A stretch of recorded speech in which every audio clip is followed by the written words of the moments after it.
vi también algunos periodistas diciendo que prácticamente habían llevado un youtuber a que hiciera este video en la medida en que yo tengo un canal de YouTube. Bueno, si ellos hubiesen buscado un poquito mi hoja de vida, por lo menos, sabrían que yo estudié contraterrorismo en los Estados Unidos, por ejemplo. O sea, digamos, de estas materias conozco un poco. Tuve una beca de Washington para estudiar en el año 2010 en la Universidad Nacional de Defensa de los Estados Unidos contra terrorismo, y esto técnicamente se caracteriza como un conflicto armado de baja intensidad de carácter asimétrico. ¿Nos puede contar primero cómo se toma la decisión de que usted sea la voz de ese video tan polémico? Digo, porque creó una polémica grande. Bueno, a principios de febrero me llama Santiago Oría y me dice que tenía la intención este 24 de marzo dar voz a alguien de alguna generación que no hubiese vivido los años 70, pero que los hubiese estudiado. Yo pasé 4 años de mi vida estudiando los años 70 en hemerotecas, en bibliotecas, entrevistándome con gente que vivió y que protagonizó la época. Y escribí un libro en el año 2011, Los mitos setentistas, o sea que el tema yo ya lo tenía bastante trabajado y ellos querían poner, a diferencia del año pasado, que pusieron testimonios de gente que vivió la época, ahora querían completar la historia. El año pasado fue el Tata Joffre. Por ejemplo, el Tata Joffre y también algunas víctimas, sí, y también exguerrilleros y demás. Este año la idea era completar la historia para las generaciones que no vivimos la época y que fuimos bombardeadas por el kirchnerismo, que se montó sobre un relato mentiroso sobre los años 70, un relato totalmente distorsionado que nos llegó a nosotros, a los que no vivimos los años 70. Entonces el espíritu del video fue ese. Usted sabe que, bueno, usted hablaba de batalla cultural, ¿no? De que había que dar una batalla cultural, etcétera, etcétera. El kirchnerismo dijo que en realidad ese video fue una provocación. Me gustaría su opinión sobre eso. Bueno, es una provocación para el kirchnerismo porque el kirchnerismo depende de la distorsión del pasado, y este video lo que viene a hacer es dar datos que la mayoría de la gente no conocía. Por ejemplo, que hubo organizaciones terroristas y guerrilleras, que esas organizaciones entre 1969 y 1979 cometieron 21.644 atentados según el fallo del juicio a las juntas militares. Es decir, no estoy citando nada que no sea oficial, que no remita a la justicia.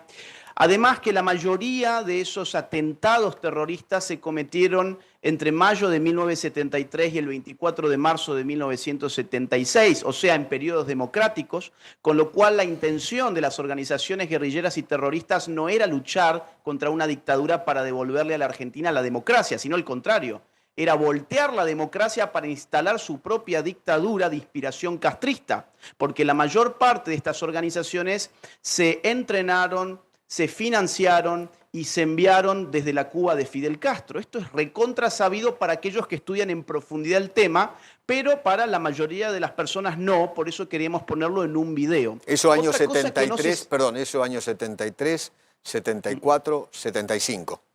Exacto. Gobierno democrático de Isabel Martínez de Perón, de Cámpora, Perón, Isabelita. Exactamente. Además, otro dato muy interesante que la gente habitualmente no sabe, es que la CONADEP, o sea, la comisión que investigó los crímenes de la represión ilegal, encontró que 1.169 desaparecidos corresponden al periodo anterior al 24 de marzo del 76. Con lo cual, la horrorosa técnica de la desaparición forzada de personas fue diseñada en un gobierno democrático de signo peronista, al cual le corresponden más de 1.100 desaparecidos de los cuales jamás se ha hablado, porque no cerraba para el relato.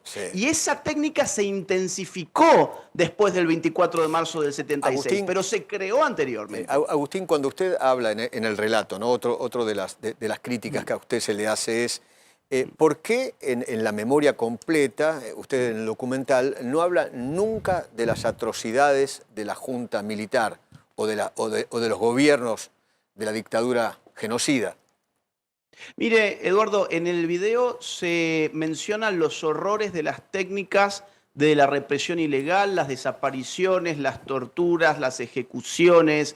Esto es algo que se menciona durante el video. Ahora, el espíritu del video no era repetir lo que se viene diciendo hace 4 décadas, hace 2 décadas, sino que era completar lo que se le ha dicho a las nuevas generaciones, sobre todo de los años 70. Pero tampoco era nuestra intención dar a entender que queríamos reivindicar ni al proceso militar, ni el golpe de Estado, ni la represión ilegal. Por eso es que nos cuidamos de decir varias veces que la violencia de la represión ilegal es injustificable y que consistió en torturas, desapariciones, ejecuciones. Lo que no se bancan, robos de bebés, Eduardo, secuestros, torturas, ¿no? por supuesto, Todo es que eso, de eso aberraciones, ¿no? De eso, el 99,9% de los argentinos ya está noticiado, porque fue de lo que se habló en los últimos 20 años en la Argentina. De lo que no se habló y que no justifica lo otro, simplemente viene a completar la historia, es de las cuestiones que mencionamos en el video. Por eso a mí me llama la atención cuando dicen, ese video tuvo falta de sensibilidad, escuché, por ejemplo. Exactamente. Al contrario, hablamos de desaparecidos de los cuales nunca se habla porque son responsabilidad de la clase política argentina.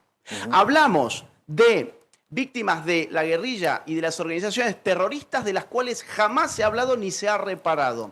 Además, les ha molestado muchísimo la cuestión de los 30.000 desaparecidos que se instaló en la Argentina como dogma, y la realidad es que este es un punto muy importante porque pareciera que 8.961 desaparecidos, que fue a lo que arribó la CONADEP y que salió publicado en el Nunca Más, o 7.300 desaparecidos, que son los últimos datos tras la última depuración que se hizo del año 2015, pareciera que estos números no son suficientes para ilustrar la magnitud del horror. ¿Por qué tenemos que apegarnos a una cifra que sabemos mentirosa en la medida en que no tiene ningún documento que lo respalde, ninguna lista? Pero como es un dogma, nos han empujado a creer que si no repetíamos 30.000 desaparecidos, entonces era porque seguramente apoyábamos a la dictadura de Videla. Negacionista. Y eso no es cierto. Negacionista. Pero es que es al contrario, ellos son los negacionistas del trabajo excepcional de muchísimos argentinos que se pasaron parte de su vida buscando desaparecidos. Ellos son negacionistas del dinero que se ha usado del contribuyente argentino para impulsar esas investigaciones y para dar reparaciones e indemnizaciones a los fines de que las familias de los desaparecidos hagan las correspondientes denuncias. Y el número es atroz, 7.300 personas, es atroz. Pero esta gente opera con esto como si fuese un dogma, Eduardo. Es decir, si uno no repite el dogma, entonces se convierte en un hereje, se convierte en la representación del mal. Y en realidad aquí hay que decir la verdad completa, y ese fue el espíritu de ese video. Según su hipótesis, ¿no? ¿Hubo guerra, sí o no? Hubo un conflicto armado interno que se caracterizó en su momento y por la justicia argentina en el año 85 como guerra revolucionaria. Es un conflicto armado de baja intensidad, de carácter interno y asimétrico. Yo, vi también algunos periodistas diciendo que prácticamente habían llevado un youtuber a que hiciera este video en la medida en que yo tengo un canal de YouTube. Bueno, si ellos hubiesen buscado un poquito mi hoja de vida, por lo menos, sabrían que yo estudié contraterrorismo en los Estados Unidos, por ejemplo. O sea, digamos, de estas materias conozco un poco. Tuve una beca de Washington para estudiar en el año 2010 en la Universidad Nacional de Defensa de los Estados Unidos contraterrorismo, y esto técnicamente se caracteriza como un conflicto armado de baja intensidad de carácter asimétrico, que en su momento se denominó guerra revolucionaria. ¿Era una guerra de guerrillas? La técnica se llama guerra de guerrillas, fue inspirada en algún sentido por los manuales del Che Guevara, que tenían una idea absurda, y era que con la sola voluntad del foco guerrillero se podía lograr una revolución. Muy distinto de lo que planteaba Lenin, por ejemplo, en la Revolución Rusa, y es que una revolución puede acontecer cuando convergen condiciones objetivas y condiciones subjetivas. O sea, una crisis económica de magnitud, si es acompañada por una guerra de guerrillas, puede generar una revolución. Pero el Che Guevara pensaba que sin una crisis estructural podía haber una revolución y muchos guerrilleros siguieron esos planes. Cuando dicen que la guerra era asimétrica, porque una cosa es el Estado y otra cosa es una banda de delincuentes, ¿no? Así lo tenían, jóvenes idealistas lo llamaban otros, ¿no? ¿Usted qué dice? Bueno, efectivamente, se llama asimétrica porque de un lado se tiene un aparato profesional militar y del otro lado se tienen aparatos irregulares, pero que sí son militares, no son simplemente bandas de delincuentes, son aparatos militares. En el juicio de las juntas se mostró que las organizaciones guerrilleras en Argentina tenían 25.000 integrantes, de los cuales 15.000 eran combatientes. El poder de fuego en la Argentina de las guerrillas fue impresionante, fue del poder de fuego de las guerrillas más importantes de toda la región, quizás solo superadas por Sendero Luminoso en Perú o por las FARC en Colombia, pero fue de lo más cruento que hubo en toda América.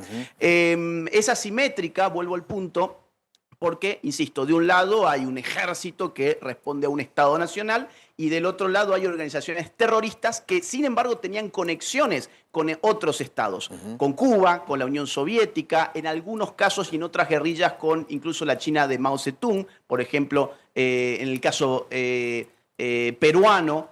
Así que, bueno, ese es más o menos el panorama que se inscribe aparte en la lógica de la Guerra Fría. Es decir, acá hay que entender que Estados Unidos y la Unión Soviética no se enfrentaban directamente, pero lo hacían Estados Unidos a través de las Fuerzas Armadas de los países del tercer mundo y la Unión Soviética a través de estos aparatos militares irregulares.